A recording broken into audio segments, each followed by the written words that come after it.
You don't want the FAANG people at early stage anymore because it's proven that doesn't work. People feel like FAANG engineers are working on a very, very narrow set of the product or the code base.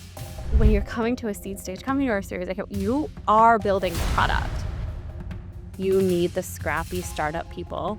So we have companies offering $250K to new grads and 1% of the business. We've done the market mapping. There's probably about 5,000 engineers between SF and New York that we want to know. Every company across seed to late stage is literally going after this pool of 5,000 people. You got to show up to win, and you got to put a good offer in front of people. Not just going to be this magical 30-minute coffee where everybody's going to walk out kumbaya and ready to sign. You don't get the team you deserve. You get the team that you fight for. On today's episode of the First 10 podcast, I am beyond excited to introduce a guest who is a legendary force in the world of talent, Samantha Price, the founding talent partner at Audacious Ventures. Samantha is the architect of Talent 2.0, a high-intensity philosophy that moves past mere advice and into the actual doing of what it takes to build great early teams. Whether she's scaling giants like OneLogin and Intercom, or working shoulder to shoulder with seed stage founders to land their key hires, Samantha has earned a reputation for her battlefield mentality and an uncanny sharp eye for elite engineering talent. I'm excited to get into the weeds with Samantha about the inner mechanisms of VC recruiting, her thoughts on excitement convergence, why she believes in the anti-sell, and why she looks for obsession rather than hustle in force of nature founders. The quote you'll hear her say the most is, "You don't get the team you deserve, you get the team you fight for." Samantha Price, welcome to the First 10 podcast. Hi, Boris. Thank you. Thanks for having me. Yeah, I'm so glad that you're here. That was quite the intro. Thank you. Yeah, you're welcome. You're welcome. Yeah. I'm glad to be known as a force in the space. Yeah, we're going to spend some time talking about the force. Yeah. I know that's a big thesis for Yeah. the founders you'll invest Force in. of nature founders. Yeah. Yeah, and I definitely have some questions about that. But before we get started, I have to ask you to say that quote because I don't know if it'll naturally flow into the conversation. So can you look into the camera and tell us that you don't deserve the team you don't get? Here, you say it. It's your quote. You don't get the team you deserve. You get the team that you fight for. Yeah. Nailed it. That was a good one. But it's true. No, It's 100% true. I agree. Where did that come from? I think for me, we are on the battlefield of hiring engineers into these seed stage companies every single day. And it comes from, we can't fight harder than our founders in the market for the talent that they want. We fight as hard as we can to get these engineers in front of our founders, to give our founders the chance to earn the next meeting. And if we're fighting harder for it than them, it just won't work. They have to be fighting harder for it than us. Everyone thinks they deserve the best talent and the most elite teams, but it's truly how you show up for it and how you fight for it. And it makes such a big difference. It does feel, I 100% agree with you, and it does feel like something that any founder could do, but for some reason, not every founder does it. So it is nice when those who do, it's nice to interact with those who do. Yeah. Or those who want to learn how to do it. Yeah, those that want to learn how to do it are fun to work with, right? And it's not this big thing. It's actually small in the details. You meet a great engineer, you think you have a great meeting, you follow up to schedule the next round, and they're like, "Hey, thank you so much. It was nice meeting you. This is probably just not the right opportunity for me." What do you do in that moment? Do you write back and say, "Okay, thanks"? I hope and some not. founders, and even if you do that, right, some founders might not take no for that answer, right? They're like, no. It's a play to win is one of our core values here at Audacious, and this is exactly what I mean. You as the founder are trying to figure out well, what didn't work? Okay, fine. If this engineer is not going to be the right fit, if this truly is not a product or a team or a space that they're excited about, get on a call and learn. What did I not pitch right? How can I learn from, you not converting? Whatever it might be, there's an opportunity for you to learn in that moment or show up to play to win. Whenever I say it, it feels like it might be like a counterpoint. Like I'll often say, I also look for founders that are exceptional recruiters. I would, like to partner with founders that are exceptional recruiters, and it sometimes feels like a little kind of cheap, like a little bit cheap to say that because I'm supposed to be the the recruiter that I'm supposed to kind of help these founders that can't help themselves, but it's the opposite of that. In order to right. Yeah. You can't close the candidates for them to a certain extent. Like, they have to provide the mission, the vision, the chemistry, the product, the team. Like, you can't control that, right? You can give advice and you can make suggestions and you can help them get there. And that's a lot of what we do at Audacious is to like help the founder see how they build exceptional teams and what that looks like at seed stage to Series A. But they're going to have to provide the ingredients. Yeah, ultimately, no one decides to join the recruiter who they're working with, right? They always only join the startup. Totally. We can help. We can make the process smooth, and fast, and bring momentum to things. And like, if you're working with a great recruiter, I think it's a positive thing for the business, and the team overall. But my second quote is, no one knows they want to go to seed until they go to seed. So you'll hear a lot of advice. Founders will hear a lot of advice, and we talk to our founders a lot about this. Oh, well, they're interviewing with us, but they're also interviewing with Sierra and Cursor and Decagon. They can't be right for our stage if that's what they're gonna do. And I always try to tell founders like, when you're a candidate and you're on the market and you're just starting to dip your toe, sometimes you want variety. What does a later stage company look like? What does a mid stage company look like and feel like? What does a seed stage company look like and feel like? So I don't subscribe to like, oh, they're talking to late stage companies, so they're not right for us. Um, Most of the time, people don't know they want to go to seed until they meet a founder and there's this natural chemistry and excitement and alignment on the vision and what they're building, um, and really like seeing that. And that only happens between two people. It doesn't happen between a candidate on a website or like it happens between the founder and that engineer. I definitely want to get into the force of nature concept, and I definitely want to get into kind of what these founders are like. But you're a talent partner, and somehow you've found yourself in this role. When was your what was your recruiting is a career for me moment? Oh my gosh. Um, Probably about I mean, actually never done anything else for us, so I've only done recruiting for 15 years. I've only been a recruiter. I started in recruiting right out of school. I don't know how I got this job. I shouldn't have been given this job, but I started at the Pacific Firm, which is Stacey Blair's company, and she was doing exec search back in the day, and she handed me a computer and a phone. This was, like, right as LinkedIn was getting started. So, we were still calling in company directories and, like, getting people literally at their desk at work. Um, and for the first 3 months, I was terrible. I was literally terrible. And, I remember going to drinks or something with Stacy the end of my 3 months because I was on contract, and I was like, "Why did you keep me? Like, I'm not good at this." And she was like, "Sam, I have never seen someone hustle so much. I've never seen someone make more calls. I've never seen someone try to make something work so intensely. Like, if you focus on this, you will get there." And then, like, all of it kinda clicked, like, the 4th month, and I ended up loving it, and I haven't left the industry since.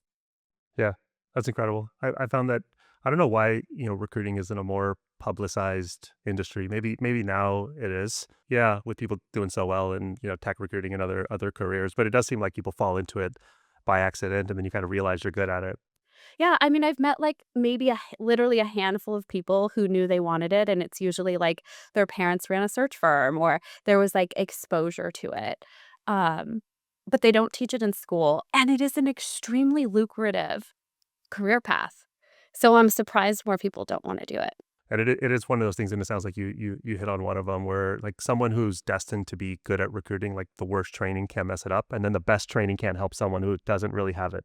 No, you have to be obsessed. This is the obsession factor. You have to be obsessed and curious, and if you can make those 2 things align for you, I think everything else can fall into place.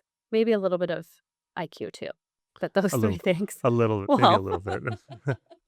just a little. Okay, so you made your way through some agencies and some in-house firms, and so I am curious about the concept of a talent partner for those that aren't familiar with venture and aren't familiar with the concept of a talent partner. Like, what is a talent partner? How does that fit into the venture ecosystem? How does that fit into the startup ecosystem?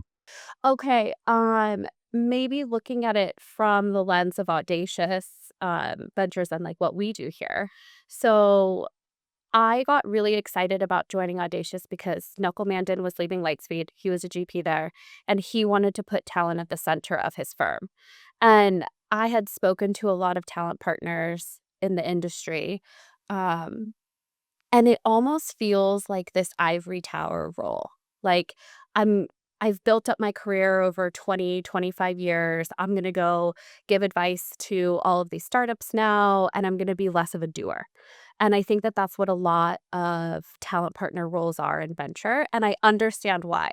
When you're at a growth stage firm and you have 400 portfolio companies and every one of your partners taking, board seats, you have to figure out, how do I service, I don't know, 100 companies a year? And you can't do that by being a doer, right? Like the advice has to scale, or maybe you have programs that scale. There's different things and different um, ways to think about this. But for me, what attracted me to Audacious was that I never felt like I had to prove the value of what we do here. Like, a lot of my talent partner friends are always trying to like prove their role and prove the value that they're bringing every day. Whereas like it felt really defined here at Audacious. Like Knuckle wanted to build a firm around talent. And we are equally just as important on deal as talent is. And so we have a full seat at the table here. We're in our weekly deal meetings. We have veto power over doing a deal if we ever wanted to pull that card.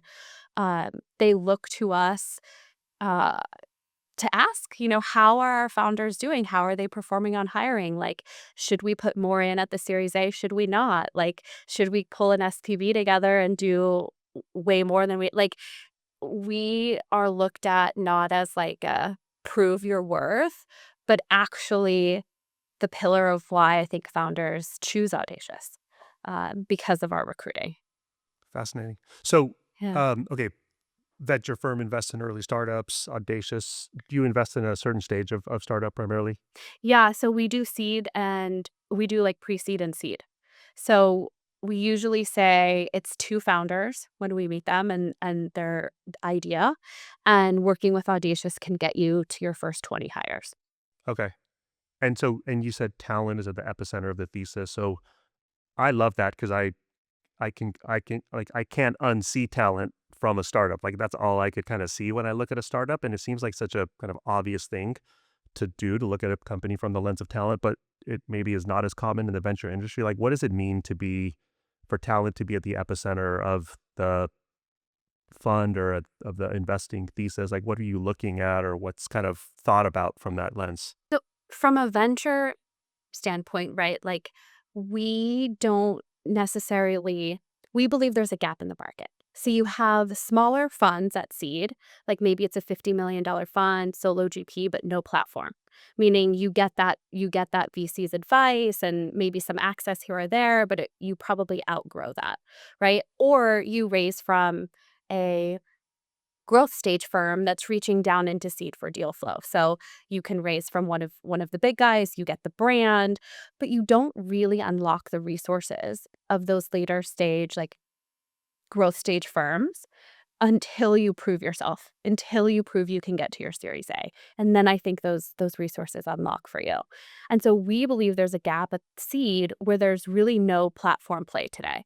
So we have institutional investors that come from Kleiner Perkins, that come from Lightspeed, that bring all of that to seed, but we also couple that with a platform, which is talent. And maybe like the only other seed stage firm with a platform would be First Round. So we just feel that there's like this gap in the market, and we are able to we're trying to close that gap with our platform offering that is fully about talent and recruiting. Okay. And what is like the talent offering? The talent offering is we take founders from their idea to their first 20 hires, but we solely focus on engineering, IC engineering, and IC sales.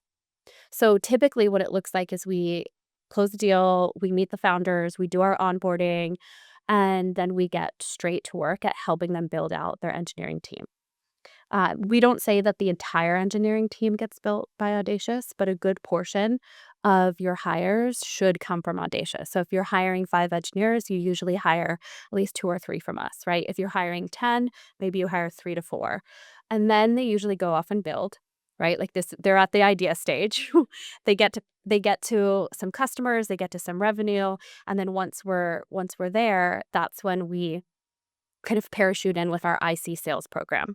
So we will then help build out the sales teams for these companies, and it's usually 2 to 3 founding AEs.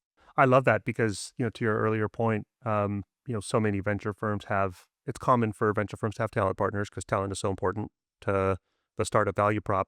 But every talent team is built a little bit differently. And to your earlier point, it's really hard for a talent partner to scale to like hundreds of startups. It's like near impossible to do that. But I love that Audacious has like a focus and you've built your team in a way that, actually drives hires, versus the more kind of advisory based value. So that gives you a really novel kind of vantage point into the world of early team building. Yeah, and there are other venture firms that do this, like Human Capital, I think, does a lot of like the actual recruiting, but I think there are almost like 50 people on the talent team. So like they've chosen to scale it. I don't know exactly, someone can check, but like it's a large portion. Recently I heard Thrive was doing it, again, like a 50-person team. So it takes manpower to deliver the like what you would need to on the doer side of talent and venture, which a lot of VCs don't want to scale. Yeah, A and lot of VCs don't manage. They don't want 50 people on the team. yeah, there's a big operational Yeah, cost to it. totally. Some venture firms have a Yeah, philosophy around the line between what they yeah, contribute to versus what the founders take on themselves. yeah. So it You is know, interesting to see difference. a funny quote from Knuckle is that if he knew how hard it was going to be, he might not have done it. I will plus one that. I will plus one that all day long, Samantha. Everyone said that early recruiting. I mean, we're firsthand. We do is recruit for early startups. Everyone said it's really, really hard, and I'm like, how hard could it be? And then it's like 10 times harder than that. I mean, it's hard everywhere. It's hard for seed. It's hard for growth. It's like it's a madhouse right now. What's that about? How are we on the one hand, going through like this massive apocalypse layoff, kind of culture, and then on the other hand, these startups can't hire fast enough. Like what's going on with that? It's this like little bubble we live in Silicon Valley. Like everyone wants to go after the same 5,000 people in New York and SF. Like you don't want the FAANG people at early stage anymore because like it's proven that that doesn't work. You need the scrappy startup people. And they're like we've done the market mapping. Like there's probably about 5,000 engineers between SF and New York that we want to know. The math Olympiads, the top 20 best CS schools, the right internships. Like it's not this huge, like you think maybe you have 200,000 engineers that you want to know. Like you don't. And so every company across seed to like late stage is literally going after this pool of 5,000 people. And we're just like in this little bubble. And the bubble keeps growing. It seems like as more money keeps getting kind of pumped into the space, and the companies keep growing. And I think like I don't know, I feel like Silicon Valley used to be a little bit more for not forgiving, a little bit more open to hiring on potential. Like the seed stage company that could only pay 140K to the SAF level engineer, like you were kind of taking a little bit of a bet on people. Maybe they didn't have the exact signal of brands on their resume, but they were hungry and excited and ready to move to Silicon Valley and like, maybe even less than 140. But today I feel there's a little bit less appetite on hiring for that type of engineer and more on let's focus on like the right schools, the right internships, the right brands, because that's the highest signal. Yeah, they want what they want. They're unforgiving about that. You know, you said something that was interesting. I'm curious to hear your take on it. You said no one wants FAANG engineers anymore. What is it about a FAANG engineer that's not attractive to an early startup right now? I think it's because okay, so maybe I'll course correct a little bit. I think there's pockets of people that are good, right? Like, not that maybe even I'll change that. There's pockets of people within FAANG that founders would like to meet. I think it's really hard to try to traverse those companies and to figure out the pockets that work. So I think as recruiters, we tend to like not spend our time there. It's just not a good use. But I would say that maybe people feel like FAANG engineers are working on a very, very narrow set of the product or the code base, where when you're coming to a seed stage company or a series, like you are building the product.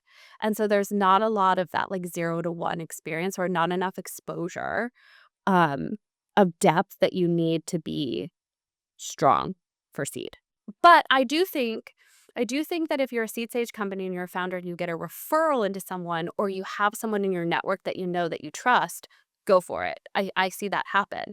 But no one wants to get an intro from like a random meta engineer without some type of back channel or signal that this is right for early stage.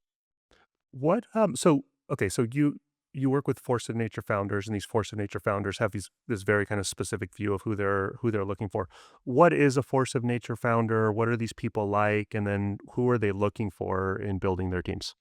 So a force of nature founder for us is accumulation of a couple different things, but um, does this founder have the ability to story tell and sell their vision and to make believers of people from customers to candidates into themselves and what they're building and who they are. So a lot of what we look for is like the storytelling, the larger than life sort of persona, the aura of like, can this person bring people into their journeys?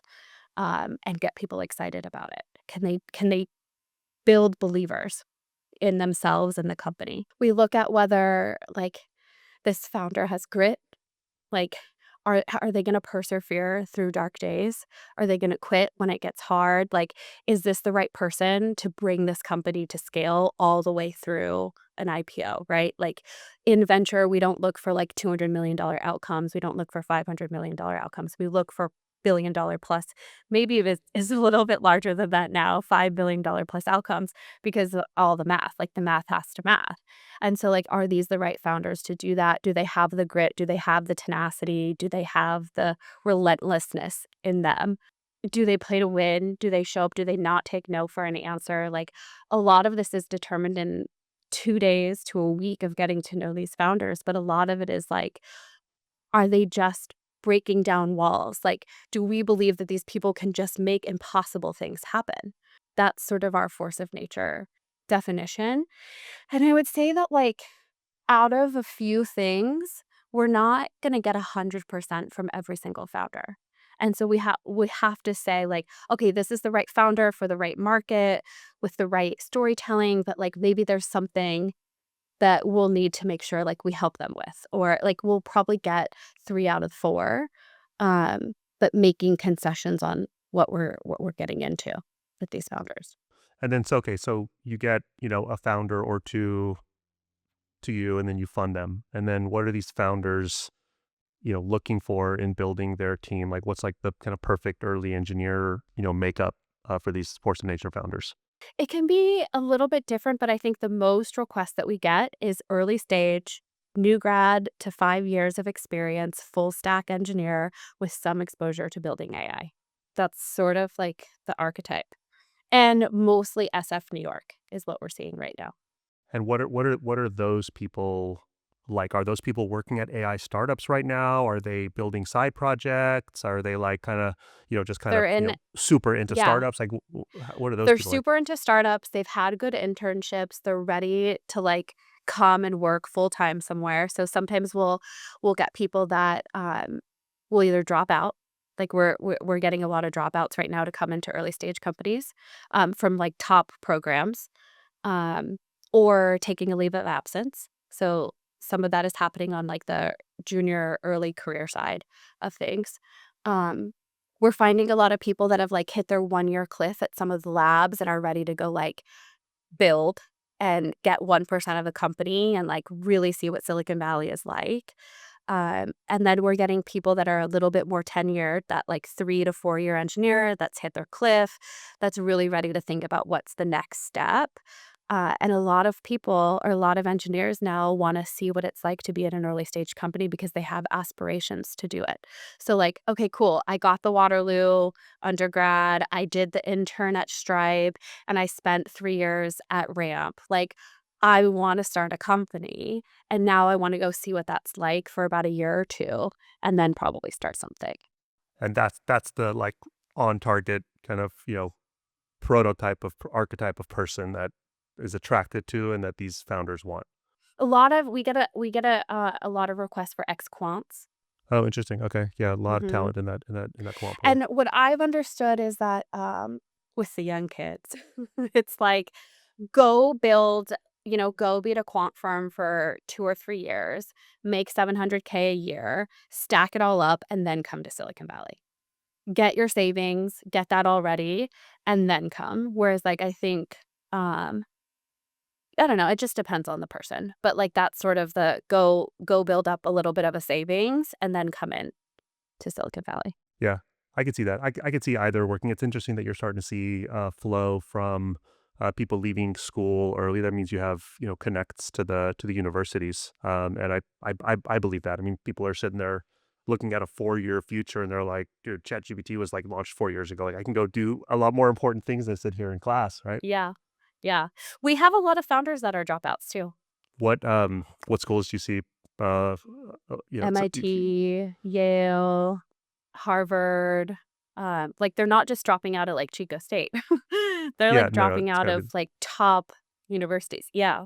yeah, incredible talent out there. What's interesting too is we came back from holiday, so just like regular December 2025. And I would say that like average entry for seed stage comp was like 160 for like a 0 to 3 year engineer, depending on background and experience and stuff.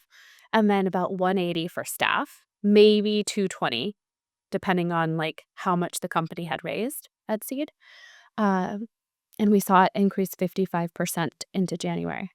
So we have companies offering 250K to new grads and 1% of the business. Yeah, I was gonna ask, like, how long ago was Yeah. that? Because yeah, that seems Literally like like that's like 4 months ago. antiquated. Yeah, those are like Yeah. antiquated salaries at this point. Yo, like, we came back and we were like, "What just happened? Like, are we crazy?" Yeah. What did happen? It did feel like the market just kind of changed overnight. I started to see early startups offering, yeah, 250 for that talent now. Theory on this is that candidates got savvy to the fact that we no longer need 100-person engineering teams to get to, like, Series B, Series C. We need 20-person engineering teams, and that means that there's more to go around. Like, if you're gonna ask me to 10x myself through AI, and we aren't gonna need to hire 100 engineers, we only need to hire 20, like, I think people were just really savvy to that. And I think the competition around this, like, 5,000 pool is just super fierce. And, like, there's no more like, candidates aren't just joining for, like, the vibes anymore. It's like, "If you want me, pay up."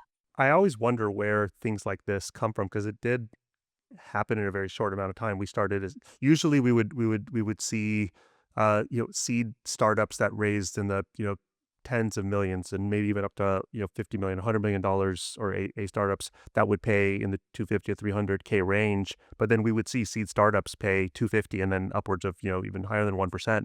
And we're like, where did this come from? And then it just started to happen more and more, which is crazy how fast the market moved. I think it just is, like, a combination of people feeling they were losing to the labs, like, by a lot, and the later stage companies. Also, the candidates getting more savvy, and then, like, there was this kind of inflection point with AI where, like, it really like, in the last 3 months, like, it truly feels like it's changed everything. Whereas, like, maybe going into, like, November, December, it didn't quite we didn't quite know yet. And now I have founders tell me, like, if an engineer hasn't written a line of code in 4 months, like, I wanna talk to them. Yeah, that's Like, if becoming a big they're deal, right? Yeah. The how the engineer Yeah. builds is a thing now, right? Yeah. Yeah. So something shifted in AI that I think also catapulted this. Yeah, it could have been around the holidays. I know Claude Code was a big thing over the holidays, and then OpenClaw came out, and then building agents came out. So it did feel like things accelerated over the holidays. And that was there was also, I was just thinking back, it was after the whole kind of meta superintelligence, big hiring spree. So maybe it just took a minute to waterfall itself down to startups. So I want to shift gears a little bit into the how hires are made at that level. You talked about timing the offer, excitement convergence. I heard someone else talk about like accelerating the path to falling in love. So like what happens once this force of nature founder meets this target person? How does a match get consummated? And how do you kind of, know that? And what do you look for to help facilitate? Okay, so the first meeting, like, we usually will advise if you can do it in person, do it. Like, there is something to be said about just being in person with people. Like, I know I mean, I'm sure you feel it, but if you can be in person, do it. Um, we always say, like, we always tell our founders, you're gonna feel like you're putting in way more effort in the beginning, and it should feel like that. Like, it's not just gonna be this magical 30-minute coffee where everybody's gonna walk out kumbaya and ready to sign. Like, you're gonna need to put more work in than the candidate in the beginning, and that's not gonna feel natural and good. But then there will be a convergence where, like, the candidate's excitement and your excitement start to match, and that's really when you wanna go all in. So, like, if you have a few meetings and you're just not like, they're not leaning in and you're not feeling it, cut it. Like, it's over. Like, you've met the person 3 times, it's not working. Like, we get a lot of window shoppers at Seed. Like, it's okay. But it's not gonna feel natural, right? Like, it's kinda like dating when you're sort of like the pursuer in the beginning until you, like, win them over, and so that's what the first couple meetings are, is like, "Can I win this person over? Can I build enough credibility? Can I build enough chemistry? Can I build enough momentum where they're now gonna start to take me seriously and take my business seriously?"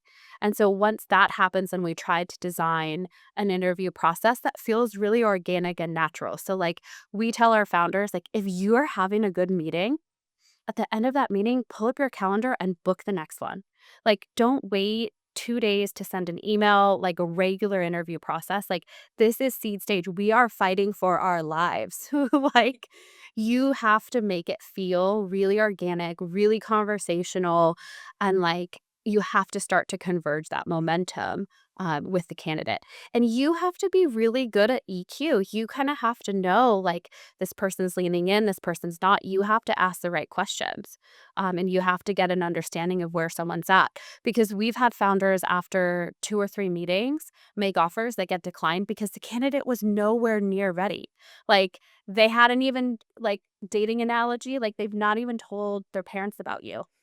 Like, there's no way they're gonna say yes at the altar. Like, so sometimes, like, I talk a lot about speed, but sometimes it's actually slowing our founders down a little bit and making sure that, like, hey, is the candidate ready for this? Like, what else needs to happen? And really trying to coach them along those lines, because as recruiters, we're really good at this. Like, we have our last 5-minute wrap up where we ask about what else are you interviewing at? What's your timeline? What does your boyfriend think about this job? What does your mom think about, like, we have that and it comes naturally to us, but founders often are missing that, like, last 5 minutes of what's going on in this person's mind. So a lot of that, like, trying to infuse that recruiter thinking into our founders early on so that when we have these conversations with them about where candidates are mentally. So having the process unfold organically, I always say speed, momentum, and conviction is what closes candidates at seed.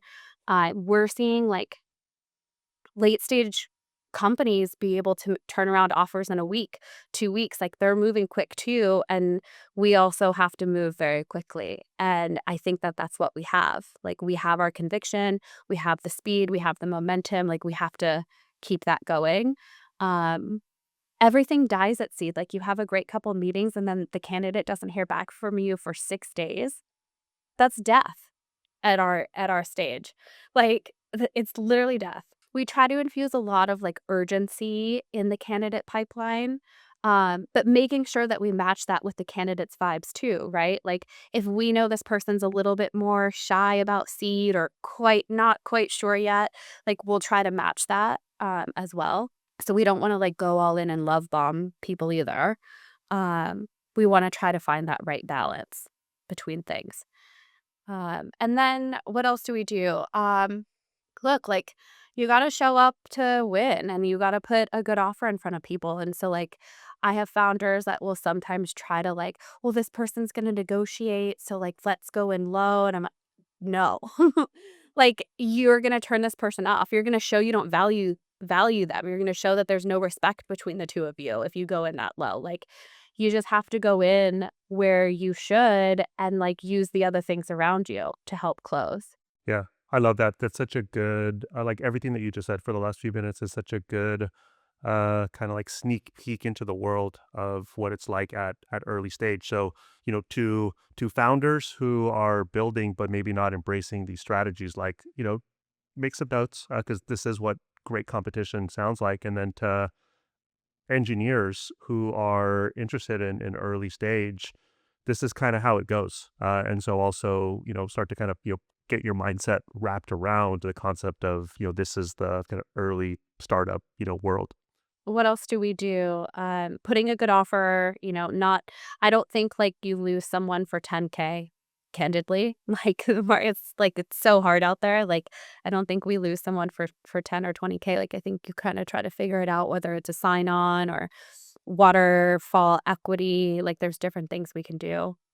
We have what we combat a lot with is, like, let's do 2-week trials. Let's do 4-week trials. Like, and I get it. Like, you really don't wanna make a mistake in hiring. Like, you really wanna make sure that the person is right and that they want this just as much as they want you, but it depositions us and makes us less competitive in the market when our competition is moving at 2 weeks and we wanna do a 4-week trial, 2-week trial, um, and it's just really expensive. For a seed stage company to do a 2-week trial for a candidate that might move from New York, you're putting them up in a hotel, which is $2,500 a week.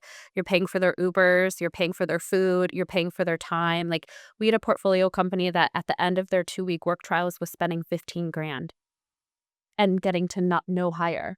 That's crazy because my gut tells me, like, I get the benefit of a work trial both from the company's perspective and from the person's perspective.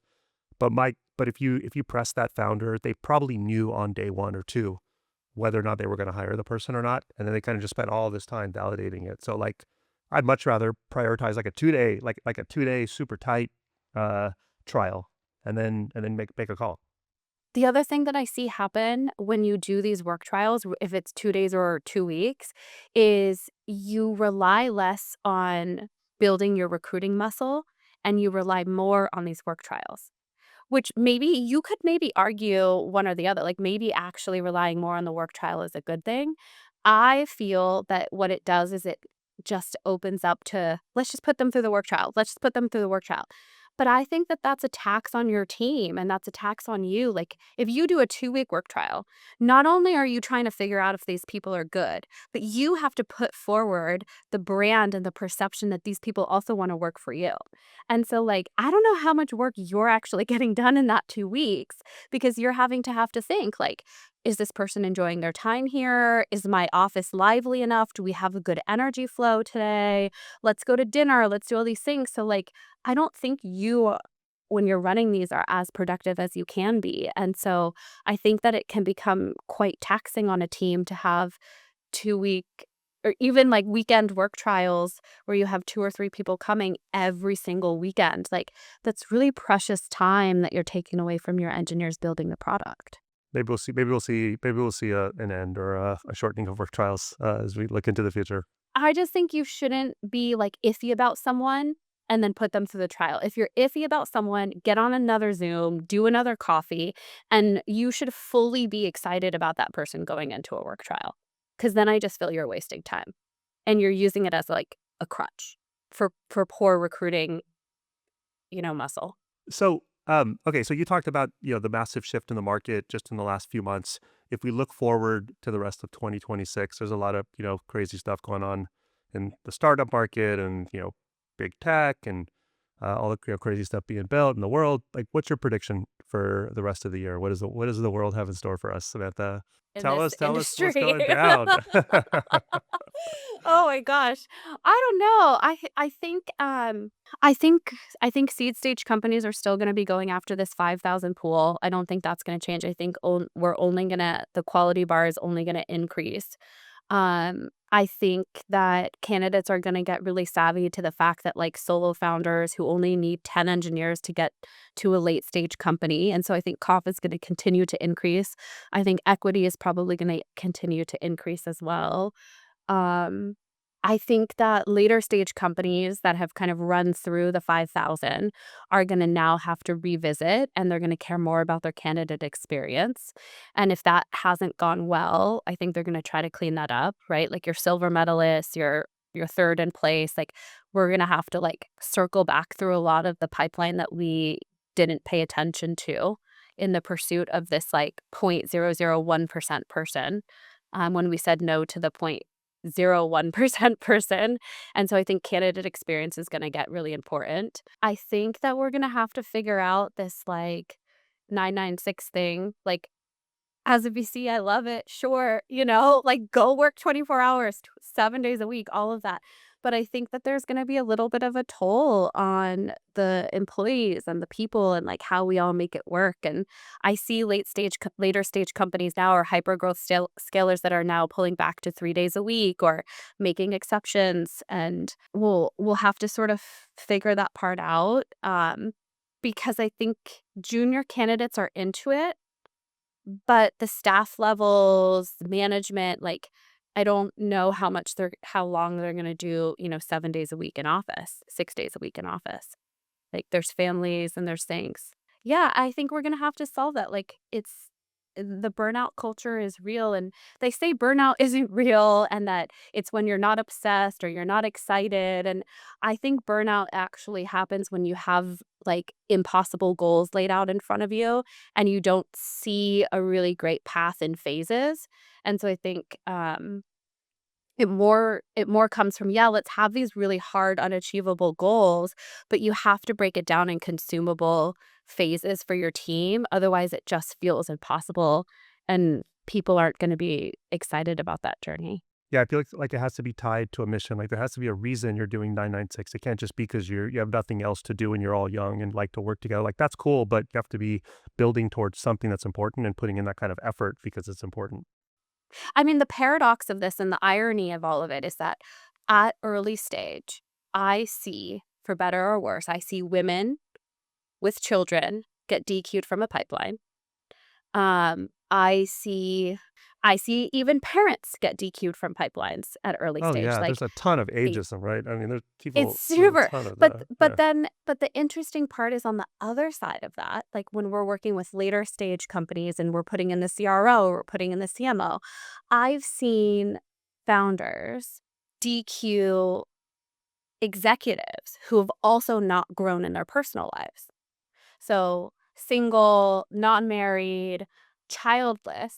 Oh, I don't want that for, leadership on my team. I want a more rounded, like, personal growth. So on one hand, we're telling these kids, like, go all in, go 996, don't think about anything else, be obsessed.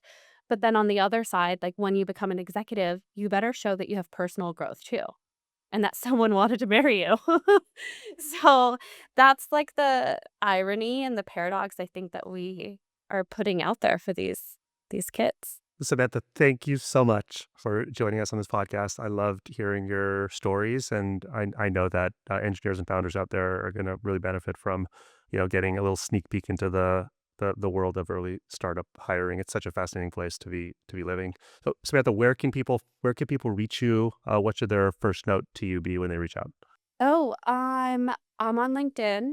I'm also trying to grow on X. Hello Sprice at Hello Sprice. So go follow me, please. Try So to build that up. follow Sprice for Yeah. the hottest takes on all things. And so yeah, LinkedIn is good. Well, thank you so much for joining Okay. us. I know you have Thanks, hires to make. Boris. So thank you You're again. a legend. You're a legend in your own way in this industry. Oh no, you got to have you on your podcast one day. I'll tell my stories. All right. Thanks, Boris.